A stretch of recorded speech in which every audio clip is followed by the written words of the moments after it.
Hello friends, welcome to toppers world. ഇന്നത്തെ നമ്മുടെ class model exam ആണ്. സെക്കൻഡ് ടേം എക്സാമിനേഷനുമായി ബന്ധപ്പെട്ട് മലയാളം 2ൻ്റെ മോഡൽ എക്സാം അടിസ്ഥാന പാഠാവലി ക്ലാസ് 6 ആറാം ക്ലാസ്സിൻ്റെ അടിസ്ഥാന പാഠാവലി ക്വസ്റ്റ്യൻ പേപ്പർ ആണ് നമ്മൾ നോക്കുന്നത്. വിത്ത് ആൻസർ കീ ആണ്. ആദ്യം ക്വസ്റ്റ്യൻസും അതിനുശേഷം ആൻസേഴ്സുമാണ് നമ്മളിതിൽ ഉൾപ്പെടുത്തിയിരിക്കുന്നത്. പുതിയ പാഠപുസ്തകമായിട്ട് ബന്ധപ്പെട്ടുള്ള ക്വസ്റ്റ്യൻ തന്നെയാണ്. അപ്പോൾ നമുക്ക് ക്ലാസ്സിലേക്ക് കടക്കാം. ക്ലാസ്സിലേക്ക് കടക്കുന്നതിന് മുമ്പ് നമ്മുടെ ചാനൽ ആദ്യമായി കാണുന്നവരുണ്ടെങ്കിൽ സബ്സ്ക്രൈബ് ചെയ്തൊന്ന് സപ്പോർട്ട് ചെയ്യുക. എല്ലാ ക്വസ്റ്റ്യൻസിനും ആൻസർ എഴുതാൻ ശ്രമിക്കുക. നിങ്ങൾ ആൻസർ എഴുതിയതിന് ശേഷം മാത്രം ആൻസർ കീ ചെക്ക് ചെയ്യുക. ആദ്യ പ്രവർത്തനം 1 വായിക്കാം എഴുതാം. വൻമരങ്ങളിൽ ഉൾപ്പെടുന്ന ഒന്നാണ് പേരാൽ. ഇത് താങ്ങുവേരുകളുള്ള ഒരു വൃക്ഷമാണ്. ലോകത്ത് ഇന്നുള്ളതിൽ ഏറ്റവും വലിയ പേരാൽ കൊൽക്കത്തയിലെ ബൊട്ടാണിക്കൽ ഗാർഡനിലാണ്. ഇതിന് അനവധി താങ്ങുവേരുകളുണ്ട്. കേരളത്തിലെ ഏറ്റവും വലിയ പേരാൽ കാണപ്പെടുന്നത് ഇടുക്കി ജില്ലയിലെ കാന്തല്ലൂരിലുള്ള കണ്ണശ്ശിയമ്മൻ കാവിലാണ്. ഇതിന് 100-ലധികം താങ്ങുവേരുകളുണ്ട്. പൂർണ്ണമായും വംശനാശം വന്നെന്നു കരുതിയിരുന്ന അത്യപൂർവമായ കാവിലിപ്പ എന്ന വൃക്ഷം അടുത്ത കാലത്ത് കൊല്ലം ജില്ലയിലെ പറവൂരിനടുത്തുള്ള ആയിരവില്ലി മഹാദേവക്കാവിൽ കണ്ടെത്തുകയുണ്ടായി. കാവുകളിൽ നടത്തിയ പഠനങ്ങളിലാണ് ഈ മരത്തെ കണ്ടെത്തിയത്. അതുകൊണ്ടാണ് കാവിലിപ്പ എന്ന് പേര് നൽകിയത്. അപ്പോൾ ഈ ഒരു പാരഗ്രാഫുമായി ബന്ധപ്പെട്ട 3 ചോദ്യങ്ങളാണുള്ളത്. ചോദ്യം നോക്കാം. ആദ്യ ക്വസ്റ്റ്യൻ, ലോകത്തിലെ ഏറ്റവും വലിയ പേരാൽ എവിടെയാണ് സ്ഥിതി ചെയ്യുന്നത്? ക്വസ്റ്റ്യൻ 2, കേരളത്തിലെ ഏറ്റവും വലിയ പേരാൽ എവിടെയാണ് കാണപ്പെടുന്നത്? ആദ്യത്തെ ലോകത്തിലെയാണ് കേട്ടോ. ലോകത്തിലെ കേരളത്തിലെ. 3, പൂർണ്ണമായും വംശനാശം വന്നെന്നു കരുതിയിരുന്ന അത്യപൂർവമായ വൃക്ഷം ഏതാണ്? അത് എവിടെയാണ് കണ്ടെത്തിയത്? ഈ 3 ആദ്യം നിങ്ങൾ ഉത്തരം എഴുതുക. അടുത്ത പ്രവർത്തനം 2 ചിത്രങ്ങൾ തന്നിട്ടുണ്ട്. 1861 കേരളത്തിൽ ആദ്യമായി തീവണ്ടി ഓടിത്തുടങ്ങിയതിൻ്റെ ചിത്രവും അബു എബ്രഹാം വരച്ച ചിത്രവും വിശകലനം ചെയ്ത് വിശകലന കുറിപ്പ് എഴുതുക. പ്രവർത്തനം 3, ദ ഫിഷ് ആൻഡ് ഐ എന്ന സിനിമ നിങ്ങളുടെ സ്കൂളിൽ പ്രദർശിപ്പിക്കുകയാണ്. പ്രചരണത്തിനായി ഒരു പോസ്റ്റർ നിർമ്മിക്കൂ. അപ്പോൾ ഒരു പോസ്റ്റർ തയ്യാറാക്കുക. അടുത്ത പ്രവർത്തനം 4, കളിക്കിടയിൽ എന്ന പാഠത്തിൽ നാടകാവതരണത്തിൻ്റെ വേദിയെക്കുറിച്ചും അവിടുത്തെ ഒരുക്കങ്ങളെക്കുറിച്ചും KPSC എഴുത എന്തൊക്കെയാണ് പറഞ്ഞിരിക്കുന്നത്? ഇതാണ് പ്രവർത്തനം 4. ഇനി പ്രവർത്തനം 5 ഒരു പോയമാണ്, ഒരു പാട്ടാണ്. അതിനെ തുടർന്ന് 2 ചോദ്യങ്ങൾ. അത് വായിക്കാം. കുണ്ടിടിഞ്ഞ് ആളപായം വന്ന് അട്ടപ്പാടി കൂറുവാൻ കുറ്റ്യാടിയും ജബ്ബൽ ഉതിർന്ന് ചാടി അണ്ടേ പോലെ നാടുകാണി വീണിടിഞ്ഞുകൊണ്ടേ അങ്ങുമിങ്ങും പോക്കും വരവും മുടങ്ങിയിട്ടുണ്ടേ. ഉന്നുവാൻ കേക്കൻമലയിൽ നിന്നു വന്ന പാമ്പ് ഒഴുകി അങ്ങൊരു മരത്തിമ്മൽ അടിച്ചു കേമ്പ്. പിന്നെ വന്നു ഊക്കനായൊരു മുതല പൊങ്ങി വീണൊലിച്ചു പോണ പോത്തുംകുട്ടീനെ വിഴുങ്ങി. ഓക്കെ, ഇത് എന്താണെന്നാണ് കേട്ടോ. എന്തിനെക്കുറിച്ചാണ് പാട്ടിൽ വിവരിക്കുന്നത്? പാട്ടിൽ നിന്ന് നിങ്ങൾക്ക് മനസ്സിലായ കാര്യങ്ങൾ എന്തെല്ലാം എന്ന് എഴുതുക. 5 പ്രവർത്തനങ്ങളാണ്. ഇനി ഇതിൻ്റെ ഉത്തരങ്ങൾ നോക്കാം. ആൻസർ കീ നോക്കുന്നതിന് മുമ്പ് നിങ്ങൾ എല്ലാ ക്വസ്റ്റിനും ആൻസർ മാക്സിമം അറ്റൻഡ് ചെയ്തെന്ന് ഉറപ്പുവരുത്തുക. ആൻസർ കീ ആണ് ആദ്യത്തെ പ്രവർത്തനത്തിന് 3 ക്വസ്റ്റ്യൻസിൻ്റെ ആൻസേഴ്സ് കേട്ടോ. ലോകത്തിലെ ഏറ്റവും വലിയ പേരാൽ എവിടെയാണ്? ലോകത്തിൽ ഇന്നുള്ളതിൽ ഏറ്റവും വലിയ പേരാൽ കൊൽക്കത്തയിലെ ബൊട്ടാണിക്കൽ ഗാർഡനിലാണ്. ക്വസ്റ്റ്യൻ 2, കേരളത്തിലെ ഏറ്റവും വലിയ പേരാൽ എവിടെയാണ് കാണപ്പെടുന്നത്? കേരളത്തിലെ ഏറ്റവും വലിയ പേരാൽ കാണപ്പെടുന്നത് ഇടുക്കി ജില്ലയിലെ കാന്തല്ലൂരിലുള്ള കണ്ണശ്ശിയമ്മൻ കാവിലാണ്. അടുത്ത ചോദ്യം, പൂർണ്ണമായും വംശനാശം വന്നെന്നു കരുതിയിരുന്ന അത്യപൂർവമായ വൃക്ഷം ഏതാണ്? അത് എവിടെയാണ് കണ്ടെത്തിയത്? പൂർണ്ണമായും വംശനാശം വന്നെന്നു കരുതിയിരുന്ന അത്യപൂർവമായ കാവിലിപ്പ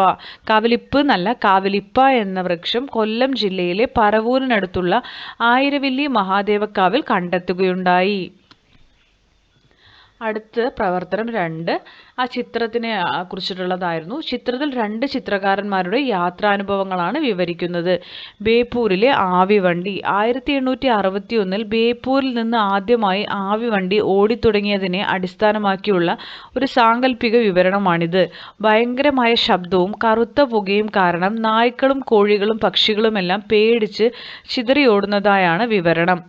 അടുത്തത് കാശ്മീരിലെ കാഴ്ചകൾ. അബു എബ്രഹാം കാശ്മീർ യാത്രയെക്കുറിച്ച് എഴുതിയ വിവരണമാണിത്. മഞ്ഞുകാലത്ത് കാശ്മീരികൾ വീടിനകത്ത് തങ്ങി കമ്പളങ്ങളും കരകൗശല വസ്തുക്കളും ഉണ്ടാക്കുന്നതിനെക്കുറിച്ചും വസന്തകാലത്ത് മഞ്ഞുരുകി അരുവികൾ ഒഴുകുന്നതിനെക്കുറിച്ചും ചെമ്മരിയാടുകൾ കുഞ്ഞുങ്ങൾക്ക് ജന്മം നൽകുന്നതിനെക്കുറിച്ചും ഇതിൽ പറയുന്നു. അടുത്ത പ്രവർത്തനം 3 പോസ്റ്റർ തയ്യാറാക്കാനാണ്. അപ്പോൾ നമ്മളൊരു പോസ്റ്റർ തയ്യാറാക്കുക, ഒരു ഹെഡിങ് കൊടുക്കുക, സിനിമാ പ്രദർശനം, മീനും ഞാനും, ഫിഷ് ആൻഡ് ഐ, തീയതി കൊടുക്കുക, സ്ഥലം UP സ്കൂൾ, സാംസ്കാരിക ഹാൾ, സമയം 11 AM. ഓക്കെ. അടുത്ത പ്രവർത്തനം 4, നാടകത്തിൻ്റെ വേദിയായിരുന്നത് ചിറയൻകീഴിലെ ഒരു തിയേറ്ററാണ്. അതിൽ നിന്നും പുറത്തേക്ക് ഇറങ്ങുന്നതിനുള്ള വഴി ഒറ്റ വാതിലിലൂടെ ആയിരുന്നു. അതായത് സ്റ്റേജിലേക്കും സ്റ്റേജിൽ നിന്നുമുള്ള ഗതാഗതത്തിന് വളരെ കുറവ് സൗകര്യമായിരുന്നു. മേക്കപ്പ് റൂമും വേദിയുടെ ഭാഗമായിരുന്നു.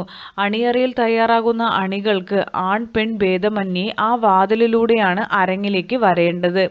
ഇത്തരം പരിമിതികൾ ഉണ്ടായിരുന്നിട്ടും സംഘാടകർ അനുയോജ്യമായ രീതിയിൽ ചില ഒരുക്കങ്ങൾ ചെയ്തു. ഭക്ഷണം പൊതിച്ചോറായി തയ്യാറാക്കി ഒരു കുട്ടയിലാക്കി. അത് നേരിട്ട് മേക്കപ്പ് റൂമിൻ്റെ കോഡിലാണ് വെച്ചിരുന്നത്. അതിനാൽ ആർക്കെങ്കിലും ആവട്ടെ ആവശ്യമായപ്പോൾ അതിൽ നിന്ന് എടുത്ത് ഭക്ഷണം കഴിക്കാൻ കഴിയുന്ന വിധത്തിലായിരുന്നു ഒരുക്കം. ഇത് അണിയറയിൽ പ്രവർത്തിക്കുന്നവർക്കുള്ള പ്രായോഗിക സൗകര്യങ്ങൾക്കുള്ള ഉദാഹരണമായാണ് അഭിനേത്രി ലളിത പറഞ്ഞിരിക്കുന്നത്. KPSC ലളിതയാണ് ഇവിടെ അഭിനേത്രി എന്ന് പറയണത് കേട്ടോ. അടുത്തത് പ്രവർത്തനം 5, എന്തിനെക്കുറിച്ചാണ് പാട്ടിൽ വിവരിക്കുന്നത്?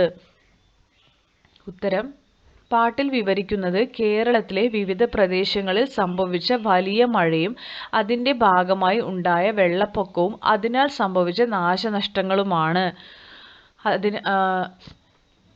പുഴകളും നദികളും കരകവിഞ്ഞ് ഒഴുകുകയും വീടുകളും ആളുകളും മുങ്ങുകയും ജീവനുകളും ഉപജീവനുമെല്ലാം തകർന്നു പോവുകയും ചെയ്യുന്ന ഭീകരമായ അനുഭവങ്ങളാണ് പാട്ടിൽ ആലപിക്കുന്നത്.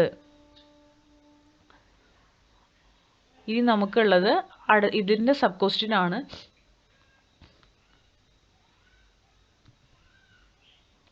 പാട്ടിൽ നിന്ന് നിങ്ങൾക്ക് മനസ്സിലായ കാര്യങ്ങൾ എന്തെല്ലാം എന്ന് എഴുതുക. അപ്പോൾ നമ്മുടെ ആ വെള്ളപ്പൊക്കത്തിൽ നിന്നുള്ള പാഠത്തിൽ നിന്നുള്ളതാണ് ആ പാട്ട്.